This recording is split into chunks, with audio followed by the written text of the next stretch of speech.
En Navidad, mujer humilde heredó las tierras de un anciano, después de compartir un pedazo de pan. El viento de diciembre soplaba con fuerza entre las calles empedradas de Oaxaca, arrastrando consigo hojas secas y el aroma dulce de los buñuelos que se preparaban en los puestos callejeros. Elena Ramírez caminaba con paso apresurado por la calle de Macedonio Alcalá, envuelta en un suéter de lana gris que había remendado tantas veces que ya no recordaba su aspecto original. Sus manos, enrojecidas por el agua fría y los productos de limpieza, sostenían una bolsa de mandado casi vacía. Eran las 6 de la tarde del 21 de diciembre, y las luces navideñas comenzaban a encenderse en los balcones coloniales del centro histórico. Elena observó los aparadores decorados con esferas brillantes y figuras de nacimiento, sintiendo esa mezcla de nostalgia y anhelo que la acompañaba cada temporada navideña. 3 casas hoy, murmuró para sí misma, haciendo cuentas mentales. 400 pesos, para la luz, el gas y algo para la cena de Nochebuena. Su teléfono vibró en el bolsillo de su delantal. Era un mensaje de Lupita. «Mamá, ¿a qué hora llegas? Tengo hambre». Elena suspiró. Su hija de 16 años estaba en ese momento difícil de la adolescencia, donde todo parecía urgente y dramático. Pero debajo de esa fachada de impaciencia, Elena sabía que había una joven sensible que entendía más de lo que aparentaba sobre las dificultades económicas de su familia.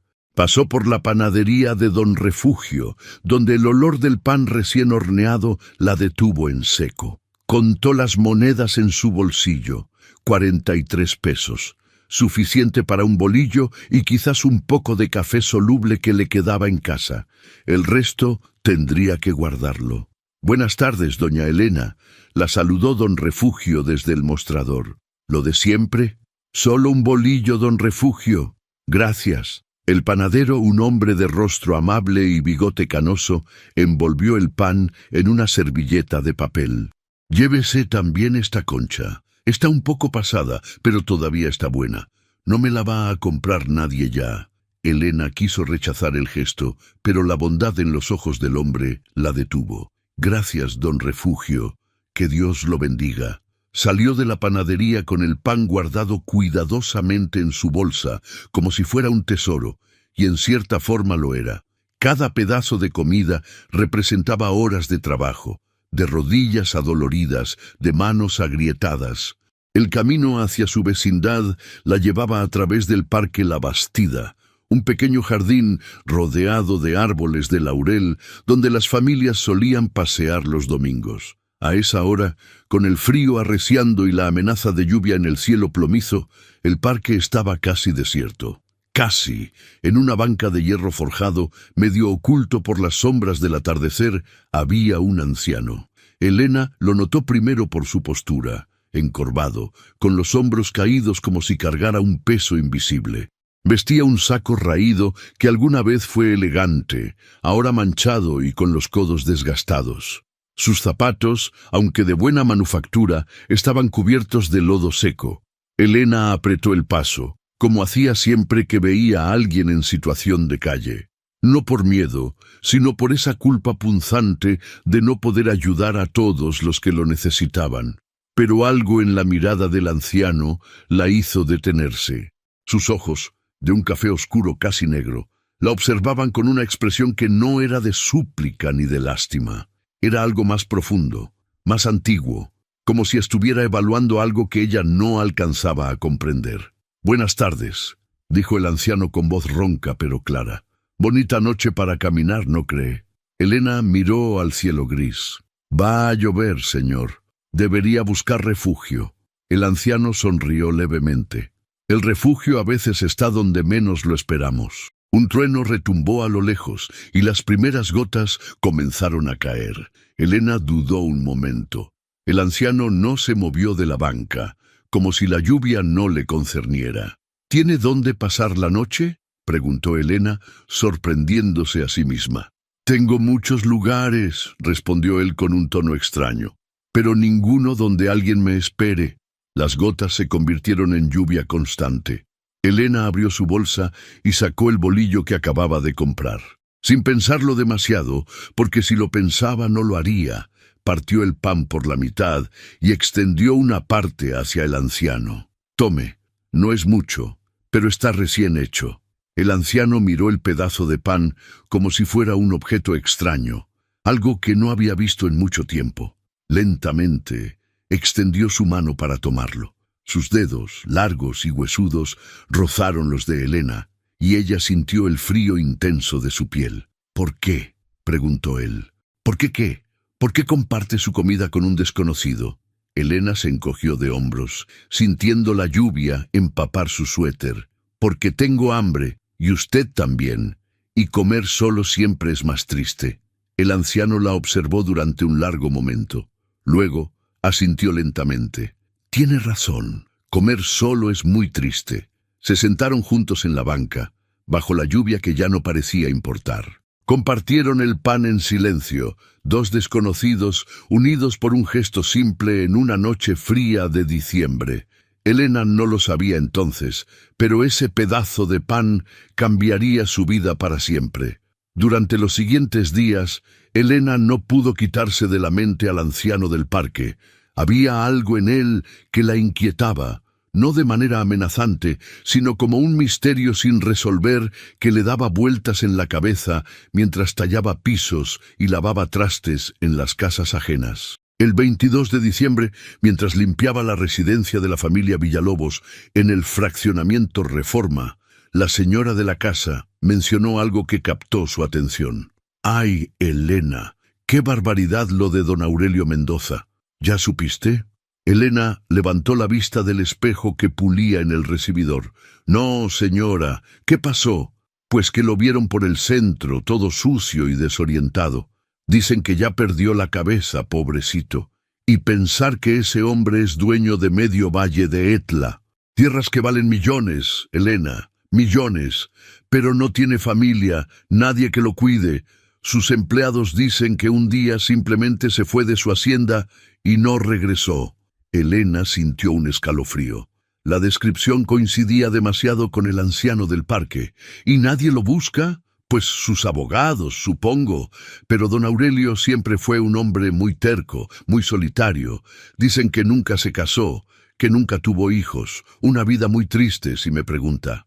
Esa noche, cuando Elena regresó a su vecindad en Jalatlaco, encontró a Lupita sentada en el pequeño patio interior, haciendo tarea bajo la luz amarillenta del foco de la entrada.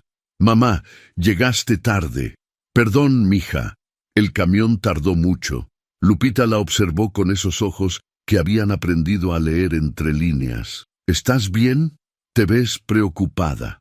Elena se sentó junto a su hija y le acarició el cabello. «¿Te acuerdas que te conté del señor que encontré en el parque? El que te comió la mitad del bolillo». «Sí, me acuerdo». «¿Por qué?». «Creo que sé quién es, y creo que necesita ayuda». Lupita cerró su cuaderno. «Mamá, no tenemos ni para nosotras. ¿Cómo vamos a ayudar a alguien más?». «No todo se resuelve con dinero, Lupita. A veces la gente solo necesita que alguien la vea, que alguien le importe». Al día siguiente, el 23 de diciembre, Elena terminó temprano su trabajo en casa de doña Carmela, una viuda que vivía sola en el barrio de Xochimilco. La señora le pagó sus 200 pesos y le regaló una bolsa con tamales de mole que sobraron de una posada. «Para su cena de Navidad, Elena, usted trabaja muy duro». Con los tamales guardados y unas horas de luz todavía, Elena decidió pasar por el Parque La Bastida. No sabía exactamente qué esperaba encontrar, pero algo la empujaba hacia allí. El anciano estaba en la misma banca. Llevaba la misma ropa, ahora más sucia y mojada por la lluvia de los días anteriores. Tenía los ojos cerrados, y por un momento, Elena temió que estuviera muerto. Pero entonces, él abrió los ojos y la reconoció de inmediato. «La mujer del pan», dijo con una sonrisa débil. «Pensé que no volvería». «¿Ha estado aquí todo este tiempo?». «El tiempo es relativo cuando no tienes a dónde ir». Elena se sentó a su lado, ignorando las miradas curiosas de los paseantes. «Usted es don Aurelio Mendoza, ¿verdad?». El anciano la miró con una mezcla de sorpresa y resignación. Hace mucho que nadie me llama por mi nombre. Lo están buscando, sus abogados, la gente de su hacienda. Lo sé, pero no quiero que me encuentren. ¿Por qué? Don Aurelio suspiró profundamente.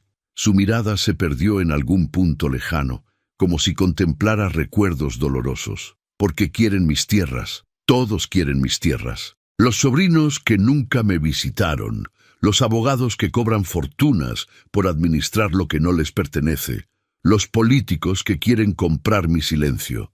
Todos ven hectáreas y pesos, pero nadie me ve a mí. Yo la veo a usted. Lo sé, por eso regresé a esta banca. Esperaba que volviera. Elena no supo qué responder. El anciano continuó. He vivido 83 años en esta tierra. He visto pasar gobiernos, revoluciones, crisis. He ganado fortunas y las he perdido. Las he vuelto a ganar. Pero nunca, en todos estos años, nadie me había dado la mitad de su cena sin esperar nada a cambio. Era solo un pedazo de pan. No, era mucho más que eso.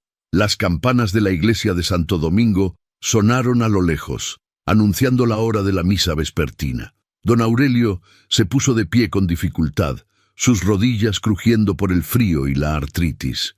¿Tiene familia, señora? Tengo una hija, Lupita. Tiene 16 años. ¿Y esposo? Murió hace 10 años. Un accidente en la construcción. Nunca nos pagaron la indemnización que prometieron. Don Aurelio asintió lentamente, como si esa información confirmara algo que ya sospechaba. Mañana es Nochebuena. ¿Me permitiría cenar con ustedes? Yo hace mucho que no paso la Navidad con alguien. Elena pensó en su pequeño cuarto de vecindad, en los tamales de doña Carmela que apenas alcanzarían para dos, en lo que diría Lupita. Pero también pensó en la soledad de aquel hombre, en sus ojos cansados que habían visto demasiado y sentido muy poco. Será una cena humilde, don Aurelio. Las mejores cenas lo son. Elena le dio la dirección de su vecindad y se despidieron con un apretón de manos. Mientras caminaba hacia su casa, no pudo evitar preguntarse en qué se estaba metiendo. Un hombre rico, solitario, aparentemente sin familia. Las historias así no terminaban bien para gente como ella. Pero algo en su corazón le decía que esta vez sería diferente. El 24 de diciembre amaneció frío pero despejado. El cielo de Oaxaca se pintó de un azul intenso, casi imposible, y el sol invernal bañó las calles empedradas con una luz dorada que hacía brillar las decoraciones navideñas. Elena se levantó antes del amanecer para limpiar su pequeño hogar. El cuarto que compartía con Lupita en la vecindad de Doña Esperanza medía apenas 4 metros por 4, pero ella lo había convertido en un espacio digno y acogedor. Las paredes de cal blanca estaban decoradas con fotografías familiares y una imagen de la Virgen de la Soledad. En una esquina, un pequeño altar con veladoras y flores de cempasúchil recordaba a Ricardo, su difunto esposo. «Mamá, ¿por qué te levantaste tan temprano?», preguntó Lupita, desperezándose en su catre. «¿Viene alguien a cenar?». «¿Quién? No conocemos a nadie». «El señor del parque». Lupita se incorporó de golpe. «¿El vagabundo?» «No es un vagabundo, mija. Es un hombre con problemas, como todos, y está solo». «Mamá, esto no me gusta. ¿Y si es peligroso?». Elena se sentó junto a su hija y le tomó las manos. «Lupita, escúchame. En esta vida hay que saber distinguir entre el peligro real y el miedo infundado. Ese hombre no es peligroso. Está triste, está perdido, pero no es malo. Lo vi en sus ojos». «¿Y si te equivocas?». «Entonces aprenderemos de eso también. Pero no podemos vivir con miedo a todo. No podemos cerrar la puerta a todos solo porque algunos nos han hecho daño». Lupita no quedó convencida, pero conocía a su madre. Cuando Elena tomaba una decisión, no había poder humano que la hiciera cambiar de opinión. El día transcurrió entre preparativos modestos.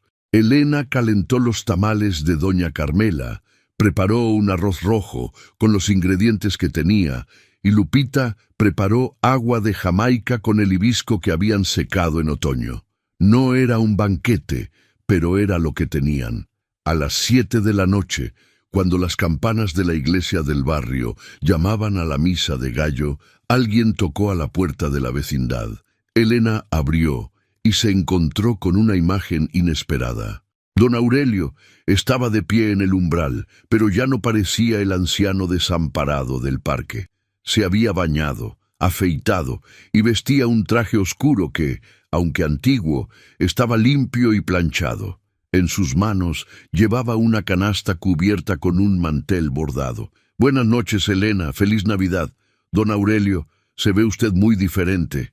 Fui a mi hacienda esta mañana. No me quedé, pero necesitaba algunas cosas». Entró al pequeño cuarto y observó todo con una mirada que Elena no supo interpretar. Se detuvo frente al altar de Ricardo. ¿Su esposo? Sí, Ricardo. Murió cuando Lupita tenía 6 años. Tenía buen rostro. Se ve que era un hombre honrado. Lo era, el más honrado que he conocido. Lupita apareció desde el pequeño patio donde había estado lavándose las manos. Observó al anciano con desconfianza, pero su madre le lanzó una mirada de advertencia. «Mucho gusto, señor», dijo la joven con cortesía forzada. «Soy Guadalupe, un nombre hermoso para una jovencita hermosa. Tu madre me ha hablado de ti». «¿Ah, sí? ¿Qué le dijo? Que eres lo mejor que le ha pasado en la vida». Lupita miró a su madre con sorpresa. Elena sonrió y señaló la pequeña mesa que había preparado. «Siéntense. La cena está lista». Don Aurelio colocó su canasta sobre la mesa y retiró el mantel.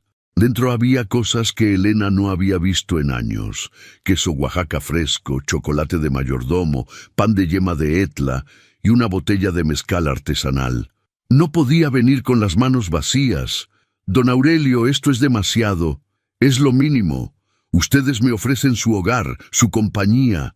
Eso vale más que cualquier cosa en esa canasta». La cena transcurrió en una atmósfera que comenzó tensa, pero gradualmente se fue relajando. Don Aurelio resultó ser un conversador fascinante.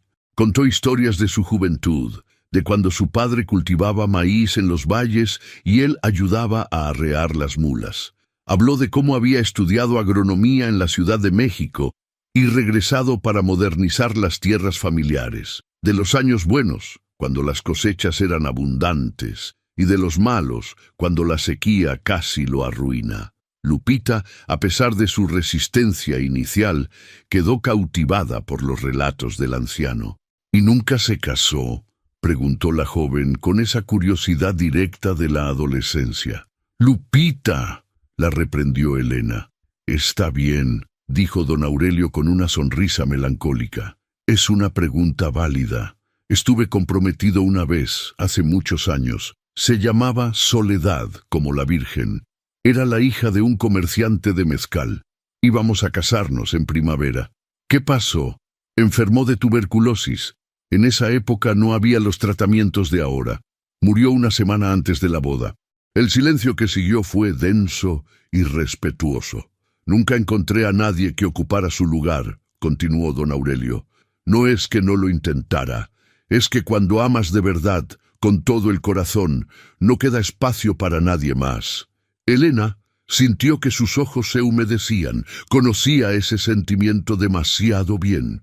«Ricardo era así para mí», dijo suavemente. «Han pasado 10 años y todavía sueño con él». Don Aurelio asintió. «El amor verdadero no muere con la persona. Sigue viviendo en nosotros, en los recuerdos, en las pequeñas cosas». Después de la cena, cuando el chocolate caliente había calentado sus cuerpos y las historias habían calentado sus almas, don Aurelio sacó algo del bolsillo de su saco. Era un sobre amarillento, doblado muchas veces. «Quiero contarles algo, una historia que nunca he compartido con nadie». Elena y Lupita intercambiaron miradas.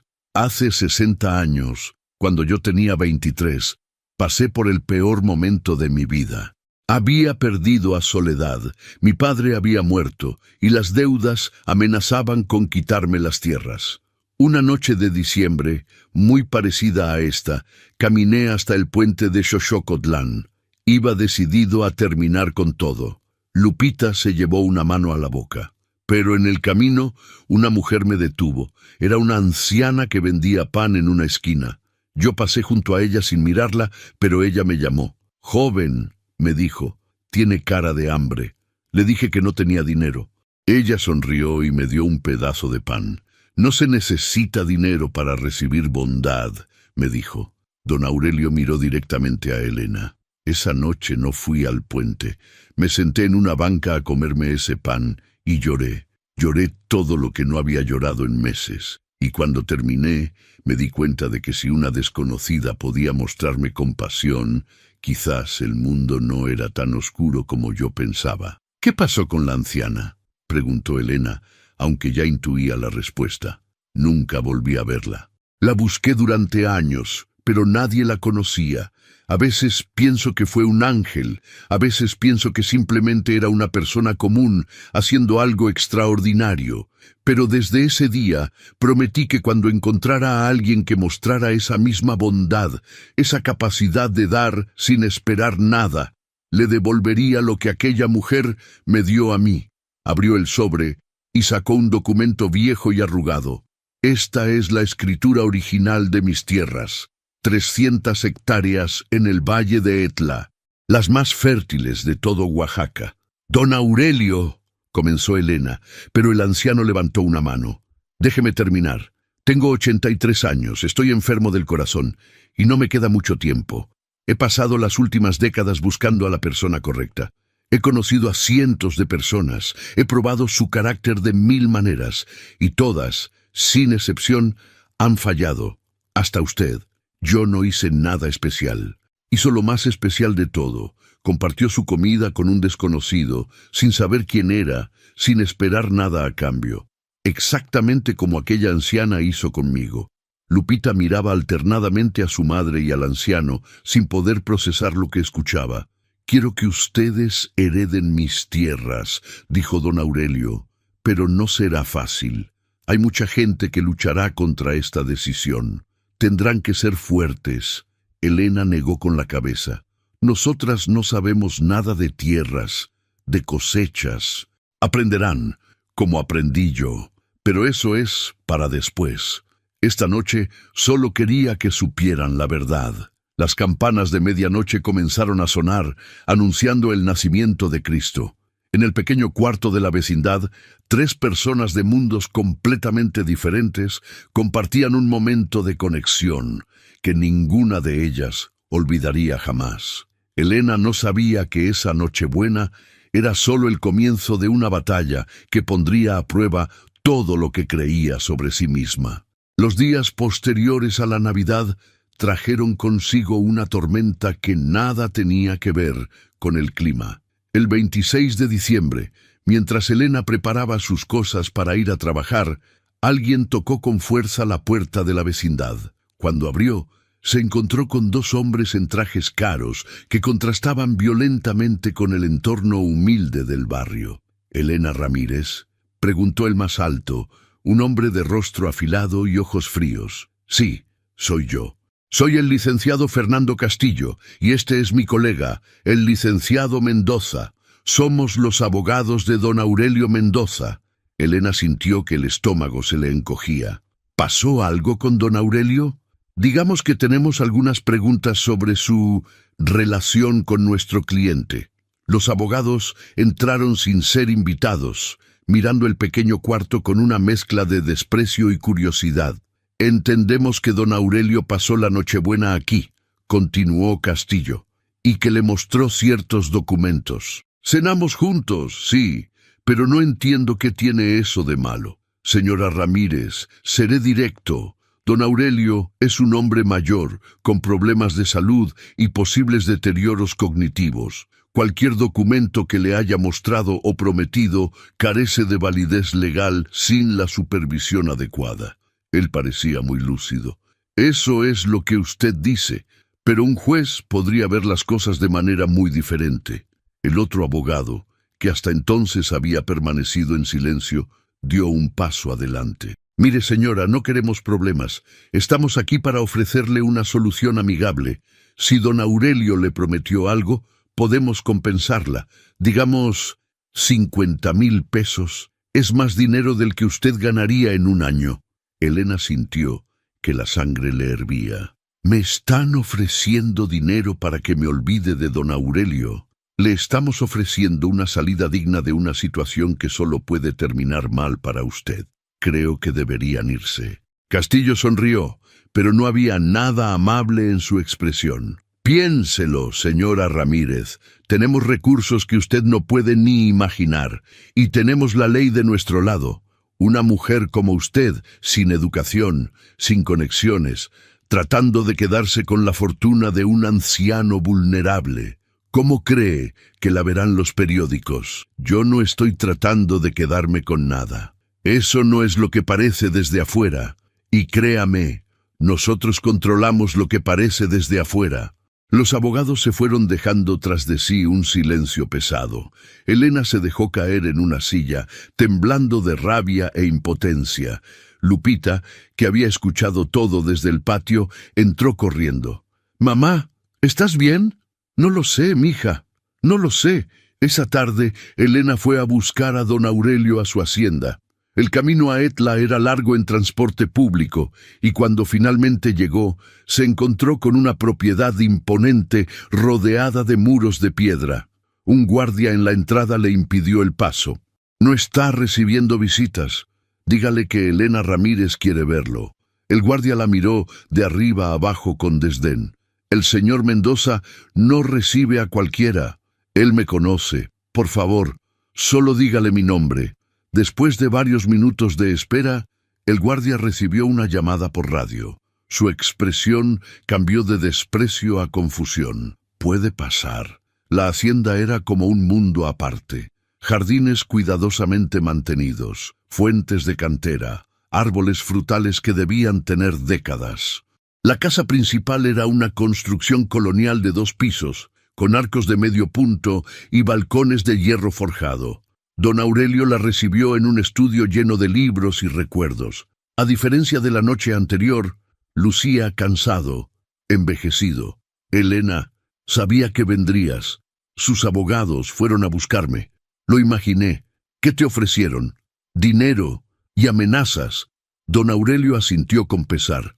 «Castillo y Mendoza llevan años esperando mi muerte. Administran mi fortuna, cobran sus honorarios y se han acostumbrado a la idea de que todo esto quedará en sus manos cuando yo falte. Don Aurelio, no sé si puedo hacer esto. Ellos tienen poder, dinero, conocen las leyes, y tú tienes algo más valioso: integridad. La integridad no gana juicios. No, pero atrae a las personas correctas». El anciano se puso de pie con dificultad y caminó hacia un armario antiguo. De él sacó una carpeta gruesa. «He pasado los últimos 20 años preparándome para este momento. Aquí está todo: testimonios de personas que me conocen, historial médico que demuestra mi lucidez, evaluaciones psicológicas recientes y un testamento notariado ante 3 testigos imparciales». «¿Por qué yo? De verdad no lo entiendo. Ya te lo dije. Llevo décadas buscando. Pero debe haber otros. Personas con educación, con recursos. Las personas con recursos rara vez comparten su pan. Están demasiado ocupadas acumulando más». Elena tomó la carpeta con manos temblorosas. «Necesito pensarlo. No puedo tomar una decisión así de la noche a la mañana. Entiendo, pero no tenemos mucho tiempo. Mi corazón... Los doctores dicen que podría ser cualquier día». Las palabras golpearon a Elena con fuerza inesperada. Apenas conocía a este hombre, pero ya sentía un afecto genuino por él. «¿No hay nada que se pueda hacer? A mi edad la muerte no es enemiga. Es solo el siguiente paso. Lo único que me preocupa es dejar las cosas en orden». De regreso en el autobús hacia Oaxaca, Elena observó los campos que se extendían a ambos lados del camino. Tierras fértiles, verdes a pesar del invierno, atravesadas por acequias que brillaban bajo el sol de la tarde. Trató de imaginarse como dueña de todo aquello y no pudo. Ella era una mujer de limpieza. Sus manos estaban hechas para tallar pisos, no para firmar escrituras. Su vida había transcurrido entre cubetas y escobas, no entre contratos y testamentos. Pero entonces pensó en Lupita. en las noches que su hija había pasado estudiando bajo luz insuficiente, en los sueños que había tenido que posponer por falta de dinero, en el futuro incierto que le esperaba. No valía la pena luchar por darle algo mejor. Cuando llegó a casa, Lupita la esperaba con noticias. Vinieron más personas a buscarte, periodistas. Querían saber sobre la sirvienta que quiere robar la herencia de un anciano. Elena cerró los ojos. Así que ya empezó. La guerra había comenzado. Enero llegó con vientos fríos y nubes de conflicto. La historia de Elena y don Aurelio se había filtrado a la prensa local, presentada de la manera más desfavorable posible para ella. Mujer de limpieza seduce a hacendado millonario, decía un titular. Herencia cuestionable. ¿Abuso de confianza o amor verdadero?, preguntaba otro. Lupita había dejado de ir a la escuela después de que sus compañeros comenzaron a burlarse de ella. Me dicen que somos ladronas, sollozó una noche. Que mi mamá es una aprovechada. Elena la abrazó con fuerza. Las personas hablan de lo que no entienden. Eso no nos define. Pero duele, mamá, duele mucho. Doña Esperanza, la dueña de la vecindad, fue la primera en mostrar apoyo. Yo la conozco a usted, Elena. Lleva 10 años viviendo aquí, pagando puntual sin dar problemas. Si ese hombre quiso darle algo, es porque usted lo merece. Gracias, doña Esperanza, pero no sé si pueda contra todos ellos. No tiene que hacerlo sola. La anciana tenía razón. En las siguientes semanas, Elena descubrió que no estaba tan sola como pensaba. Don Refugio, el panadero, le ofreció trabajo cuando las familias para las que limpiaba comenzaron a despedirla. Necesito a alguien que atienda el mostrador. El sueldo no es mucho, pero al menos no tendrá que preocuparse por las habladurías. El padre Joaquín, párroco de la iglesia de Jalatlaco, la buscó después de misa. He conocido a muchos ricos en mi vida, hija, y a muchos pobres. La bondad no distingue entre unos y otros, pero es más rara de lo que debería. Si don Aurelio vio algo especial en ti, créele. Incluso la maestra de Lupita, la profesora Ramírez, sin relación familiar, intervino. Guadalupe es una de mis mejores alumnas. No voy a permitir que esta situación arruine su futuro. Hablaré con el director. Pero el apoyo más inesperado llegó de alguien que Elena jamás habría imaginado. Una tarde de mediados de enero, mientras atendía la panadería de don Refugio, entró una mujer elegante de unos 50 años. Vestía ropa cara pero discreta, y sus ojos mostraban una inteligencia aguda. «¿Elena Ramírez?» «Sí. ¿En qué puedo servirle?» «Soy Margarita Fuentes, abogada, especialista en derecho sucesorio». Elena se puso rígida. «Ya tengo suficientes abogados acosándome. No vengo a acosarla, vengo a ayudarla». «¿Por qué lo haría?» Margarita sacó una fotografía vieja de su bolso. En ella se veía a una mujer joven junto a don Aurelio, ambos sonriendo frente a un campo de maíz. «Esta es mi madre. Fue empleada doméstica en la Hacienda Mendoza durante 30 años. Don Aurelio pagó mis estudios, mi universidad, mi especialización. Nunca me pidió nada a cambio». Elena observó la fotografía con nuevos ojos. No sabía... Hay muchas cosas que no sabe. Don Aurelio ha ayudado a docenas de personas a lo largo de su vida. Becas, préstamos sin interés, empleos, pero siempre en silencio, sin buscar reconocimiento. ¿Por qué me cuenta esto? Porque Castillo y los otros abogados han controlado la narrativa durante años. Han pintado a don Aurelio como un viejo senil que necesita protección. Pero la verdad es que ellos lo necesitan a él, o más bien, necesitan su dinero. Margarita se sentó en una de las pequeñas mesas de la panadería. He estado investigando. Castillo y su socio han desviado fondos de la Hacienda durante al menos 15 años. Pequeñas cantidades que no llaman la atención, pero que suman millones. Si don Aurelio muere sin heredero específico, ellos como administradores tendrán control total de los bienes hasta que se resuelva la sucesión. Y en México eso puede tomar décadas. ¿Tiene pruebas de esto? Estoy reuniéndolas. pero necesito acceso a los registros de la hacienda, y don Aurelio es el único que puede dármelo. Elena pensó en todo lo que había vivido en las últimas semanas, el miedo, la humillación, las amenazas, pero también la bondad de personas que apenas conocía. ¿Qué necesita de mí? Que convenza a don Aurelio de que me reciba. Él no confía en abogados, y con razón. Pero si usted me presenta, lo intentaré. La reunión entre don Aurelio y Margarita tuvo lugar 2 días después en la hacienda. El anciano escuchó atentamente mientras la abogada presentaba su caso, mostrando documentos y cifras que respaldaban sus acusaciones. «Siempre sospeché», dijo don Aurelio al final, «pero no tenía energía para luchar». «Ahora tiene aliados», respondió Margarita, «y tenemos que actuar rápido. Castillo ya está moviendo sus piezas. Ha contactado a un juez para que declare su incapacidad mental. Pueden hacer eso, pueden intentarlo, pero si conseguimos que usted sea evaluado por médicos independientes antes de que presenten su moción, el caso de ellos se debilita considerablemente». Durante las siguientes semanas se formó un equipo improbable. Margarita manejaba los aspectos legales, contactando a médicos y notarios confiables. Elena visitaba a don Aurelio regularmente, asegurándose de que comiera bien y mantuviera el ánimo. Lupita, superando su vergüenza, comenzó a ayudar en la hacienda los fines de semana, aprendiendo sobre el campo y los animales. Don Aurelio floreció con la compañía. Su salud seguía siendo frágil, pero su espíritu se fortalecía cada día. «Nunca pensé que volvería a sentir esto», le dijo a Elena una tarde mientras paseaban por los jardines. «Una familia. Así es como se siente tener una familia». Elena le tomó el brazo. «Usted siempre tuvo familia, don Aurelio, solo que no la había encontrado. Pero la paz no duraría. Castillo y sus aliados no estaban dispuestos a rendirse sin pelear. El 15 de febrero llegó una citación judicial. Don Aurelio Mendoza era convocado a una audiencia para determinar su capacidad mental.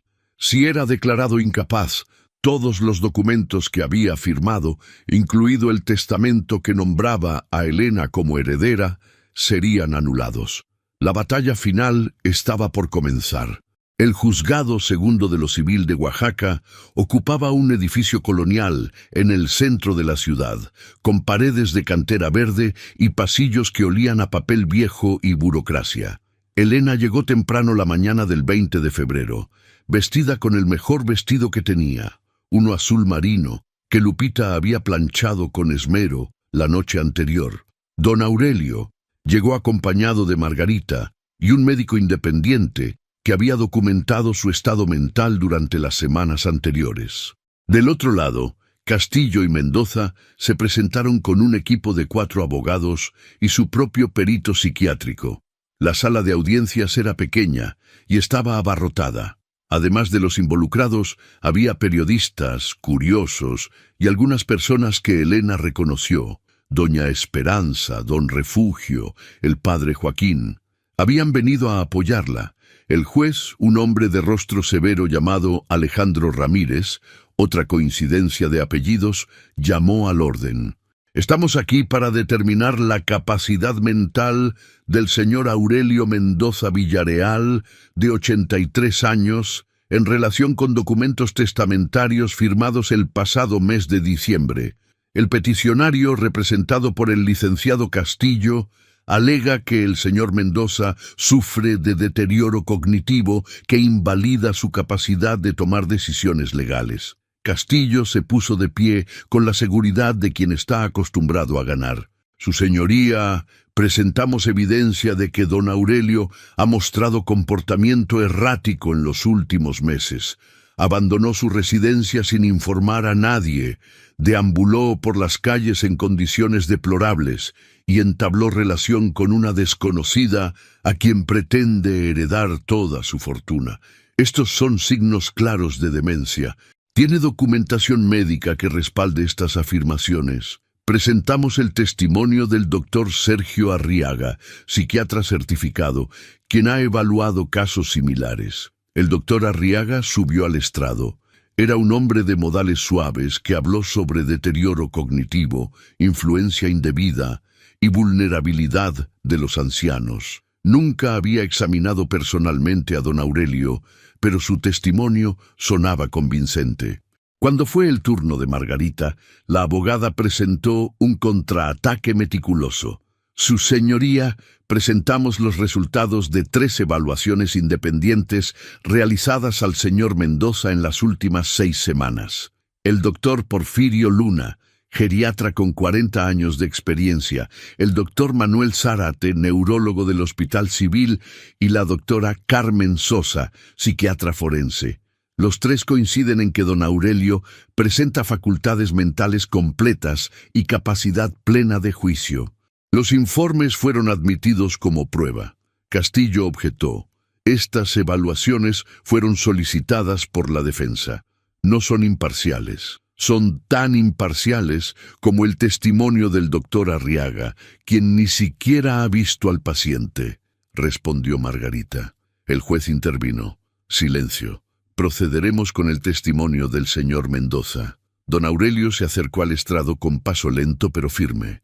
Elena notó que había envejecido visiblemente en las últimas semanas, pero sus ojos seguían brillando con esa claridad que ella había visto desde el primer día.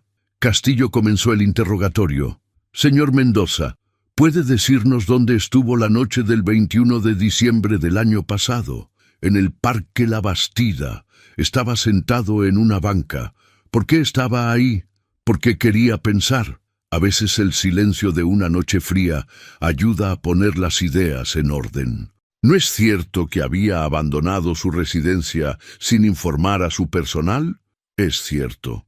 No tengo obligación de informar a nadie sobre mis movimientos. ¿Y no es cierto que deambuló por las calles durante varios días, durmiendo a la intemperie? Pasé algunas noches fuera. Fue mi decisión. Castillo sonrió como si hubiera logrado algo importante. ¿Y cómo conoció a la señora Ramírez? Ella se acercó a mí en el parque. Estaba lloviendo. Me ofreció la mitad de su pan. ¿La mitad de su pan? Y basándose en eso decidió heredarle una fortuna de varios millones de pesos. Basándome en eso y en todo lo que vino después. En su honestidad, su dignidad, su capacidad de dar sin esperar nada a cambio. ¿No cree que eso es una decisión irracional? Don Aurelio miró directamente a Castillo. He vivido 83 años. He hecho negocios con políticos, banqueros, empresarios. He visto de todo. Y puedo decirle, licenciado, que la mayoría de las decisiones que tomamos en la vida no son racionales. Elegimos a quién amar, a quién confiar, a quien entregar nuestro legado, basándonos en algo que no se puede medir ni cuantificar. Usted llama a eso irracionalidad. Yo lo llamo sabiduría. Un murmullo recorrió la sala. El juez pidió orden. Señor Mendoza, continuó Castillo, ¿sabía usted que la señora Ramírez tiene deudas, que vive en condiciones precarias, que podría beneficiarse enormemente de su fortuna? Lo sabía. ¿Y eso no le parece sospechoso? Al contrario, si fuera una estafadora, habría intentado aprovecharse de mí desde el primer momento, pero no lo hizo. Cuando le dije quién era y lo que tenía, su primera reacción fue de miedo, no de codicia. Me pidió tiempo para pensar. ¿Qué clase de oportunista hace eso? Elena sintió que las lágrimas se agolpaban en sus ojos. Nunca había escuchado a nadie defenderla de esa manera. El interrogatorio continuó durante 2 horas. Castillo intentó encontrar fisuras en la memoria de don Aurelio, en su lógica, en su historia, pero el anciano respondió con claridad y coherencia a cada pregunta, recordando fechas, nombres, eventos con precisión impresionante. Cuando fue el turno de Margarita, ella presentó las pruebas que había reunido sobre los manejos financieros irregulares de Castillo y Mendoza. No eran concluyentes, pero sembraron la duda. Su señoría, hay evidencia de que los actuales administradores de los bienes del señor Mendoza tienen motivos financieros para impedir que él designe libremente a sus herederos. Esto pone en cuestión la legitimidad de esta demanda. Castillo protestó airadamente, pero el daño estaba hecho. La audiencia se suspendió para que el juez deliberara. Elena, don Aurelio, Margarita y Lupita salieron del juzgado hacia el atrio, donde los esperaba el pequeño grupo de apoyo. ¿Cómo creen que fue?, preguntó Elena. Margarita suspiró. Es difícil saberlo. El juez es impredecible, pero don Aurelio estuvo brillante. Si hay justicia, debería fallar a nuestro favor. Don Aurelio se sentó en una banca del atrio, respirando con dificultad. ¿Está bien?, preguntó Lupita, acercándose preocupada. Solo cansado, niña. Es mucha emoción para un viejo. Pero Elena notó algo más, un color grisáceo en su rostro, un temblor en sus manos. Algo no estaba bien. Debería verlo un médico. Después, ahora solo quiero descansar. El fallo llegaría en 3 días, 3 días que cambiarían todo. La mañana del 23 de febrero, Elena despertó con una sensación de inquietud que no podía explicar. El sol entraba por la ventana de su pequeño cuarto, pero el ambiente se sentía pesado, cargado de algo indefinible. Su teléfono sonó. Era Margarita. «Elena, tienes que venir a la hacienda. Es don Aurelio». No necesitó más explicaciones. Tomó el primer autobús disponible y llegó a Etla en tiempo récord. Cuando entró a la casona, encontró al médico de cabecera, a varios empleados con rostros preocupados y a Margarita esperándola en el recibidor. Sufrió un infarto anoche. Está estable, pero ¿qué? Los doctores dicen que no pasará de esta semana. Elena subió las escaleras hacia el dormitorio principal, con las piernas temblándole. Don Aurelio estaba recostado en una cama enorme, rodeado de almohadas y conectado a un monitor que medía sus signos vitales. A pesar de todo, sonrió cuando la vio entrar. «Elena, ¿viniste?» «Por supuesto que vine». Se sentó junto a la cama y le tomó la mano. Estaba fría, más fría de lo normal. «El juez llamó esta mañana», dijo don Aurelio con voz débil. Margarita atendió. Elena miró a la abogada, quien asintió. «Ganamos». El juez determinó que don Aurelio tiene plena capacidad mental. El testamento es válido. Las palabras deberían haber traído alegría, pero en ese momento parecían insignificantes. «Eso ya no importa», dijo Elena. «Claro que importa», replicó don Aurelio. «Importa porque significa que todo lo que hicimos valió la pena». Tosió débilmente y cerró los ojos por un momento. «Hay algo que necesito decirte, algo que no te he contado». Elena apretó su mano. «Cuando era joven, hice una promesa, la mujer que amé. Le prometí que viviría una vida digna de su amor, que usaría todo lo que tenía para hacer el bien. No siempre lo cumplí. Hubo años de egoísmo, de ambición desmedida, pero hacia el final traté de enmendarlo. Lo hizo. Ha ayudado a muchas personas, pero nunca encontré a quien continuar ese legado. Hasta ahora». Don Aurelio abrió los ojos y la miró directamente. «No te estoy heredando solo tierras, Elena. Te estoy heredando una responsabilidad. Estas tierras han alimentado a generaciones de familias oaxaqueñas. Los trabajadores, sus hijos, sus nietos, todos dependen de lo que se cultiva aquí. No sé si puedo». «Puedes, porque tienes algo que no se puede enseñar ni comprar. Un corazón bueno. Todo lo demás se aprende». Los siguientes días fueron un torbellino de emociones y preparativos. Don Aurelio insistió en reunir a todos los trabajadores de la hacienda, más de 40 familias que dependían de las tierras para su sustento. Les presentó a Elena y explicó su decisión. «Esta mujer es mi heredera. La elegí porque representa lo mejor de lo que podemos ser, generosa, honesta, valiente. Les pido que la apoyen como me apoyaron a mí». Hubo murmullos, algunas miradas escépticas, pero también asentimientos de respeto. Ramón Vázquez, el capataz que había trabajado en la hacienda durante 30 años, se acercó a Elena. No será fácil, señora. Hay mucho que aprender. Estoy dispuesta a hacerlo. Entonces cuente conmigo. Lupita también encontró su lugar. Pasaba horas en la biblioteca de la hacienda, estudiando libros sobre agricultura y administración. Don Aurelio la llamaba la pequeña hacendada y la incluía en las conversaciones sobre el futuro de las tierras.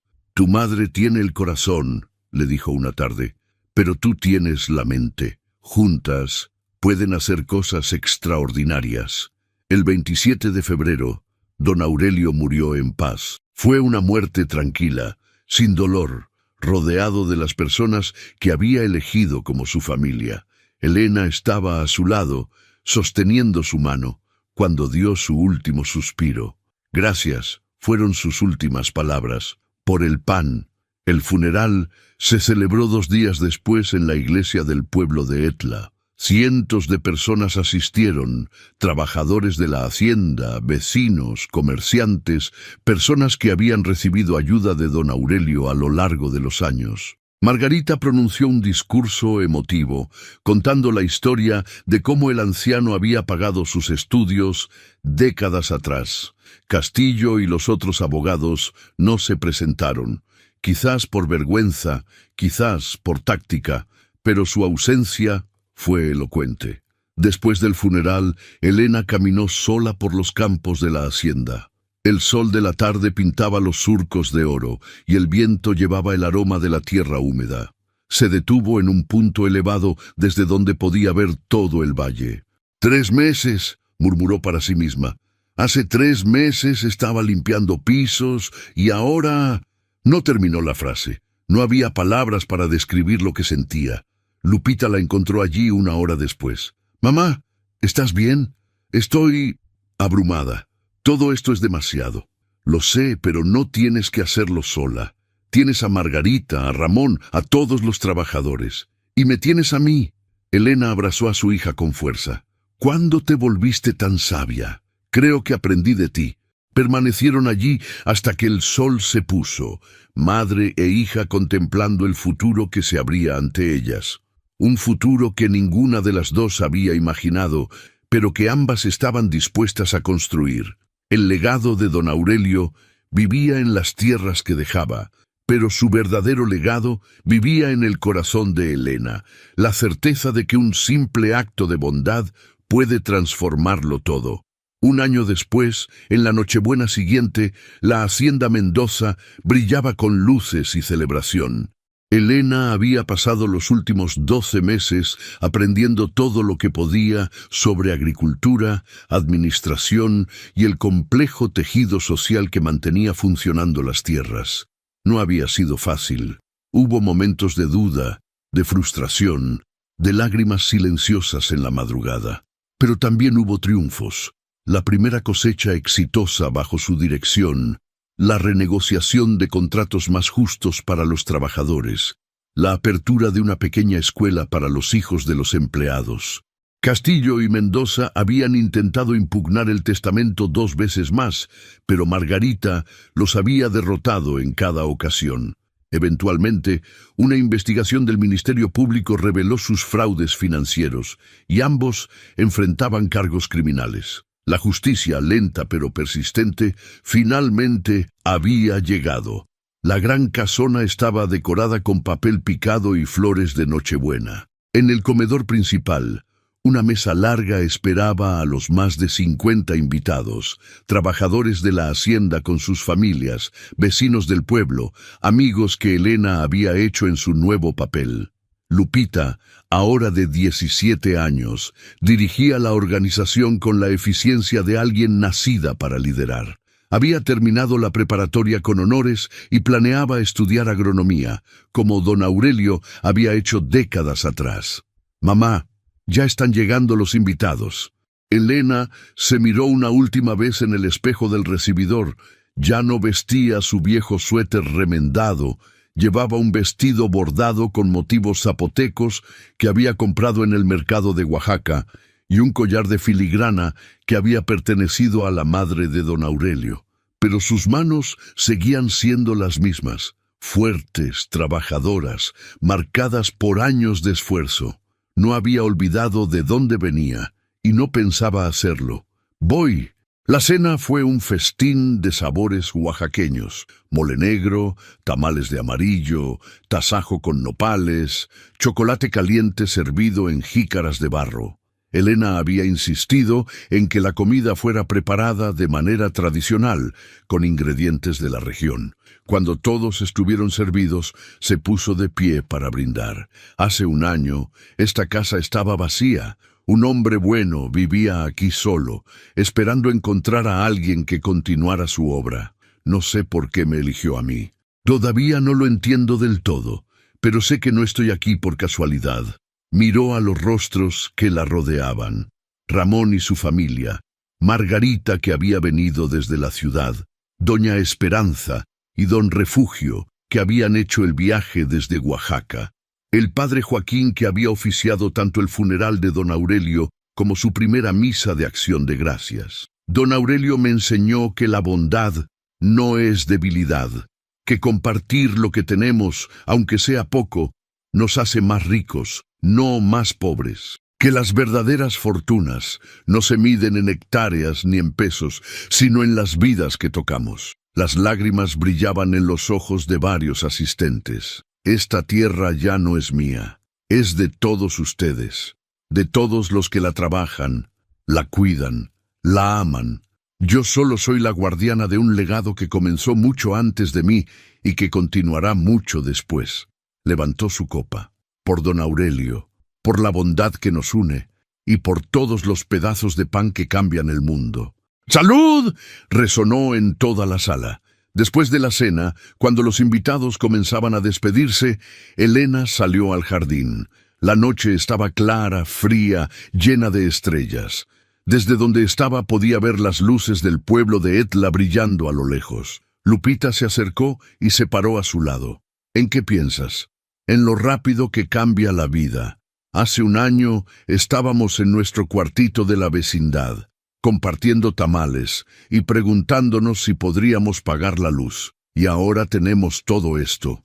No es nuestro, mija, nunca lo olvides. Lo tenemos prestado. Nuestra obligación es dejarlo mejor de como lo encontramos. Lupita asintió.